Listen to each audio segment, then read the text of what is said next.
Chapter 6. What then shall we say? Shall we continue in sin, to let favor increase? Let it not be.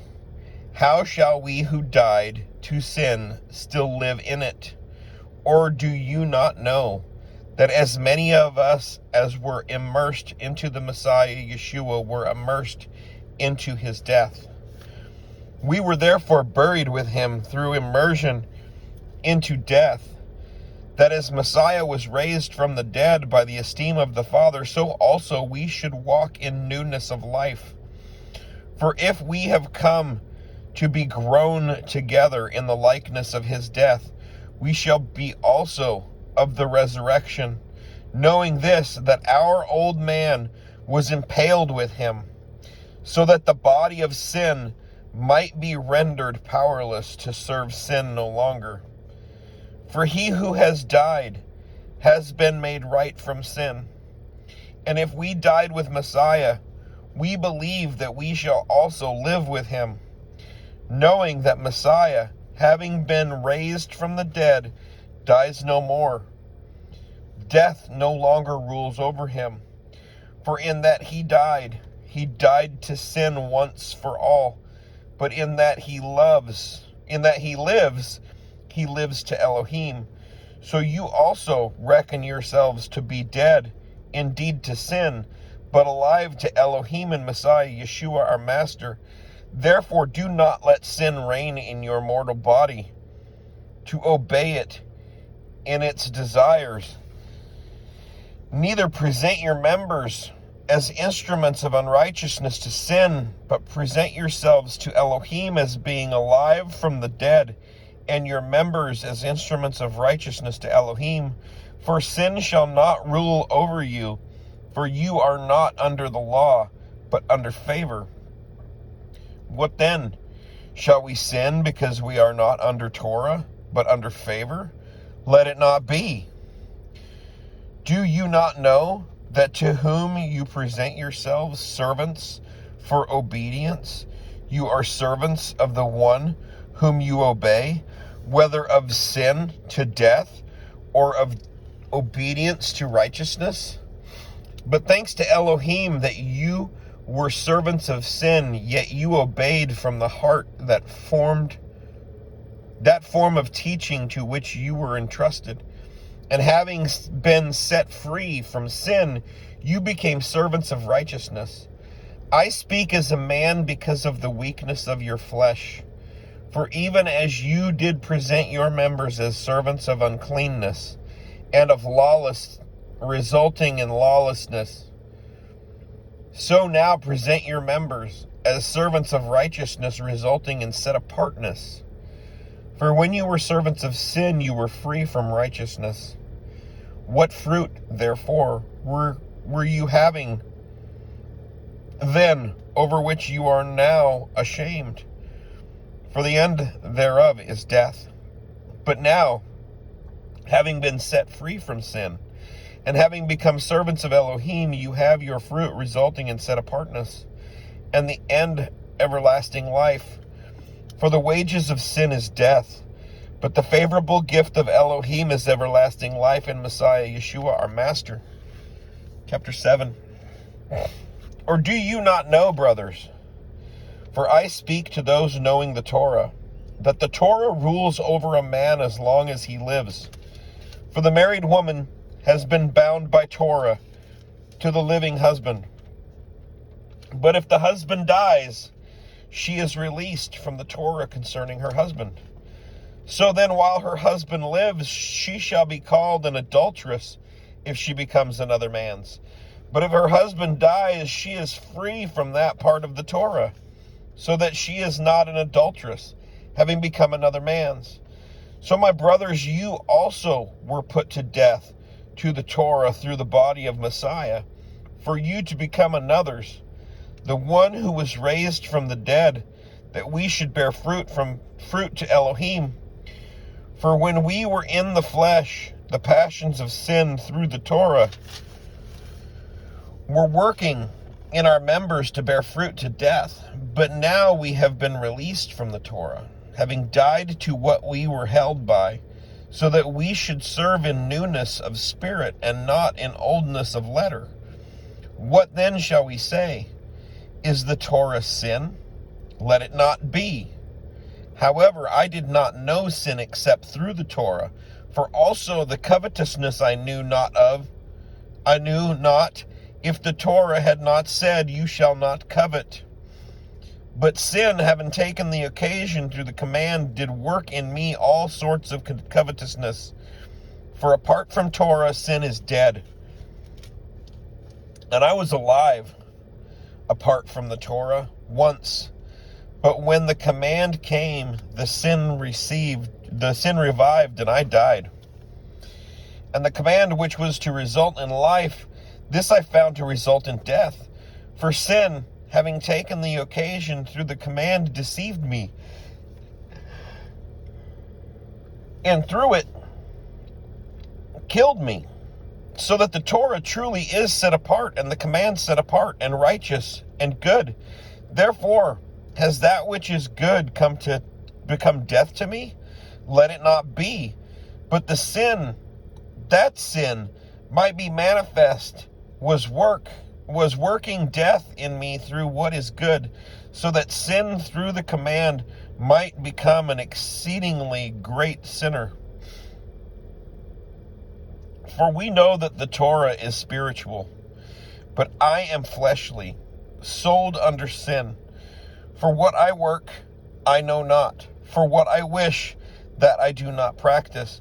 But what I hate, that I do. But if I do what I do not wish, I agree with the Torah that it is good. And now it is no longer I that work it, but the sin dwelling in me. For I know that in me, that is in my flesh, dwells no good. For to wish is present with me, but to work the good I do not find. For the good that I wish to do, I do not do, but the evil I do not wish to do, this I practice. And if I do that which I do not wish, it is no longer I who work it, but the sin dwelling in me. I find therefore this law, that when I wish to do the good, that the evil is present with me. For I delight in the Torah of Elohim, according to the inward man. But I see another Torah in my members, battling against the Torah of my mind, and bringing me into captivity to the Torah of sin, which is in my members. Wretched man that I am, who shall deliver me from this body of death? Thanks to Elohim through Yeshua Messiah our Master. So then, with the mind I myself truly serve the Torah of Elohim, but with the flesh the Torah of sin. Chapter 8. There is then now no condemnation to those who are in Messiah Yeshua, who do not walk according to the flesh, but according to the Spirit. For the Torah of the Spirit of the life in Messiah Yeshua has set me free from the Torah of sin and death. For the Torah being powerless, in that it was weak through the flesh, Elohim having sent his own Son in the likeness of flesh, of sin, and concerning sin, condemned sin in the flesh, so that the righteousness of the Torah should be completed in us, who do not walk according to the flesh, but according to the Spirit. For those who live according to the flesh set their minds on the matters of the flesh, but those who live according to the Spirit, the matters of the Spirit. For the mind of the flesh is death, but the mind of the Spirit is life and peace, because the mind of the flesh is enmity towards Elohim, for it does not subject itself to the Torah of Elohim, neither indeed is it able. And those who are in the flesh are unable to please Elohim. But you are not in the flesh, but in the Spirit, if indeed the Spirit of Elohim dwells in you. And if anyone does not have the Spirit of Messiah, this one is not his. And if Messiah is in you, the body is truly dead on account of sin, but the Spirit is life on account of righteousness. And if the Spirit of him who raised Yeshua from the dead dwells in you, he who raised Messiah from the dead shall also give life to your mortal bodies through his Spirit dwelling in you. So then, brothers, we are not debtors to the flesh, to live according to the flesh. For if you live according to the flesh, you are going to die. But if by the Spirit you put to death the deeds of the body, you shall live. For as many as are led by the Spirit of Elohim, these are sons of Elohim. For you did not receive the spirit of bondage again to fear, but you received the Spirit of adoption, by whom we cry out, Abba, Father. The Spirit himself bears witness with our spirit that we are children of Elohim. And if children, also heirs, truly heirs of Elohim, and co-heirs with Messiah, if indeed we suffer with him, in order that we also be exalted together. For I reckon that the suffering of this present time are not worth comparing with the esteem that is to be revealed in us. For the intense longing of the creation eagerly waits for the revealing of the sons of Elohim. For the creation was subjected to futility, not from choice, but because of him who subjected it in anticipation, that the creation itself also shall be delivered from the bondage to corruption into the esteemed freedom of the children of Elohim. For we know that all the creation groans together and suffers the pains of childbirth together until now. And not only so, but even we ourselves who have the first fruits of the Spirit, we ourselves also groan within ourselves, eagerly waiting for the adoption, the redemption of our body. For in this expectation we were saved, but expectation that is seen is not expectation. For when anyone sees, does he expect it? And if we expect what we do not see, we eagerly wait for it with endurance. And in the same way the Spirit does help in our weakness, for we do not know what we should pray, but the Spirit himself pleads our case for us with groanings unutterable. And he who searches the hearts knows what the mind of the Spirit is, because he makes intercession for the set-apart ones according to Elohim. And we know that all matters work together for good to those who love Elohim, to those who are called according to his purpose, because those whom he knew beforehand, he also ordained beforehand to be conformed to the likeness of his Son, for him to be the firstborn among many brothers. And whom he ordained beforehand, these he also called.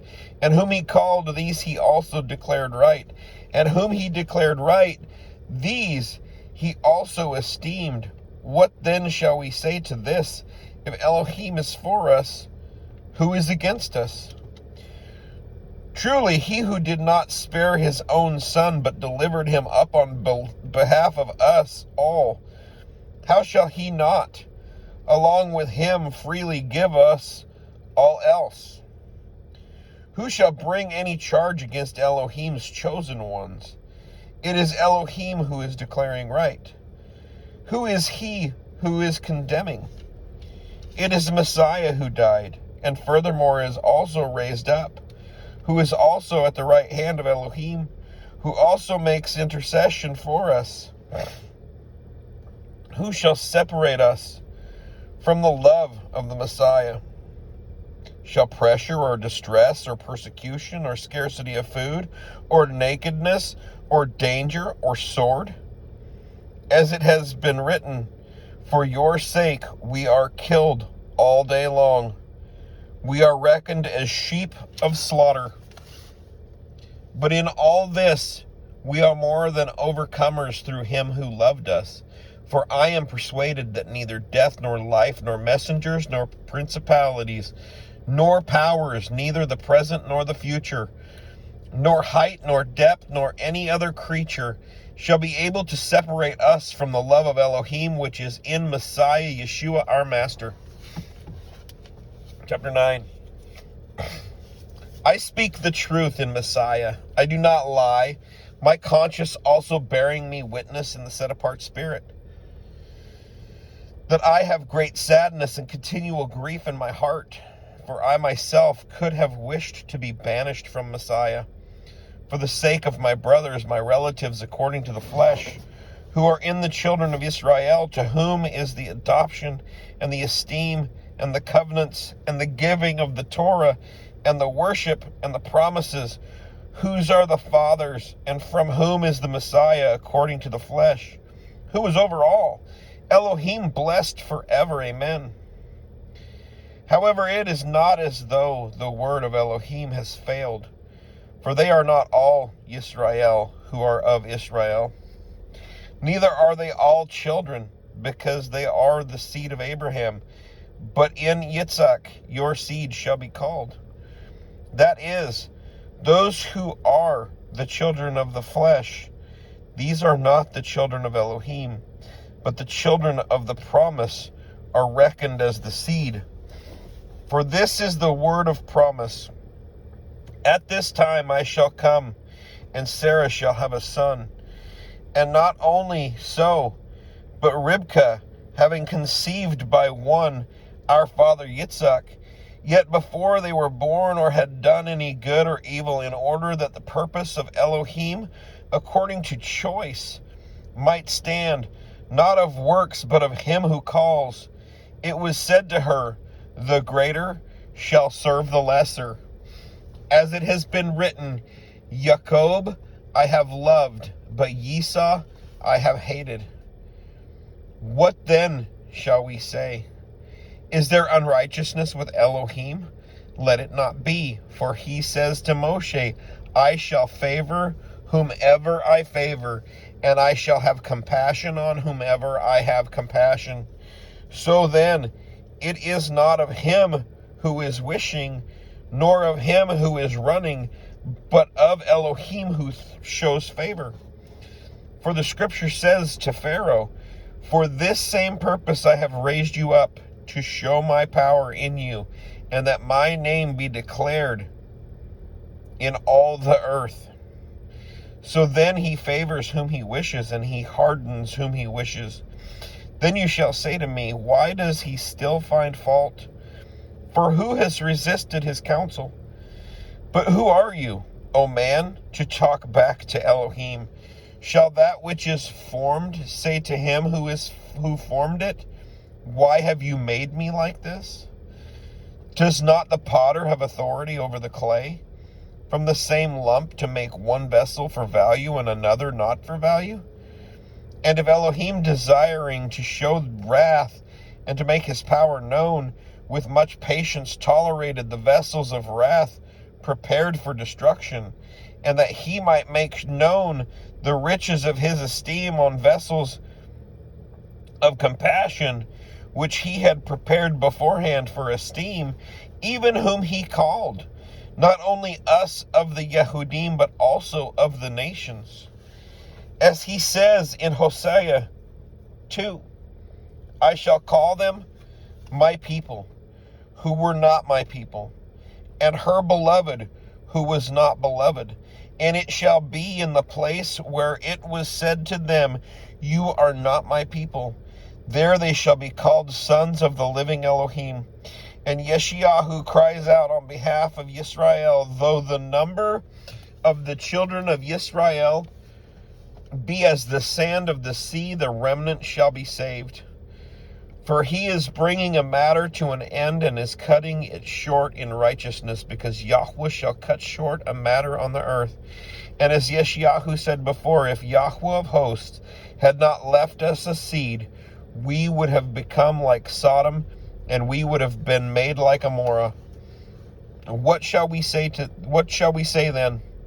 That nations not following after righteousness have obtained righteousness, even the righteousness of belief? But Yisrael, following after the Torah of righteousness, has not arrived at the Torah of righteousness. Why? Because it was not of belief, but as by works of Torah. For they stumbled at the stone of stumbling, As it has been written, see, I lay in Sion a stone of stumbling and a rock that makes for falling, and everyone who is believing on him shall not be put to shame. Chapter 10. Truly, brothers, my heart's desire and prayer to Elohim for Yisrael is for deliverance. For I bear them witness that they have an ardor for Elohim, but not according to knowledge. For not knowing the righteousness of Elohim and seeking to establish their own righteousness, they did not subject themselves to the righteousness of Elohim. For Messiah is the goal of the Torah unto righteousness, to everyone who believes. For Moshe writes about the righteousness which is of the Torah. The man who does these shall live by them. But the righteousness of belief speaks in this way. Do not say in your heart, who shall ascend into the heavens? That is, to bring Messiah down. Or, who shall descend into the abyss? That is, to bring Messiah up from the dead. But what does it say? The word is near you, in your mouth and in your heart. That is the word of belief which we are proclaiming, that if you confess with your mouth the Master Yeshua and believe in your heart that Elohim has raised him from the dead, you shall be saved. For with the heart one believes unto righteousness, and one confesses with the mouth, and so is saved. Because the scripture says, whoever puts his trust in him shall not be put to shame.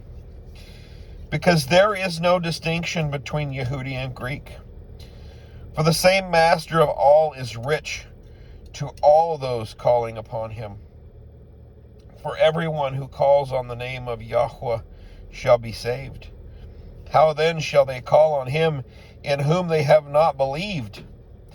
And how shall they believe in him whom they have not heard? And how shall they hear without one proclaiming? And how shall they proclaim if they are not sent? As it has been written, how pleasant are the feet of those bringing the good news of peace, who bring the good news of the good. However, not all obeyed the good news, for Yeshayahu says, Yahweh who has believed our report. So then, belief comes by hearing, and hearing by the word of Elohim. But I ask, did they not hear? Yes, indeed, their voice went out to all the earth, and their words to the ends of the world. But I ask, did Yisrael not know? First Moshe says, I shall provoke you to jealousy by those who are not a nation. I shall enrage you by an unwise nation. And Yeshayahu boldly says, I was found by those not seeking me. I was made manifest to those not asking for me. And to Yisrael he says, all day long I have stretched out my hands to a disobedient and back-talking people. Shalom.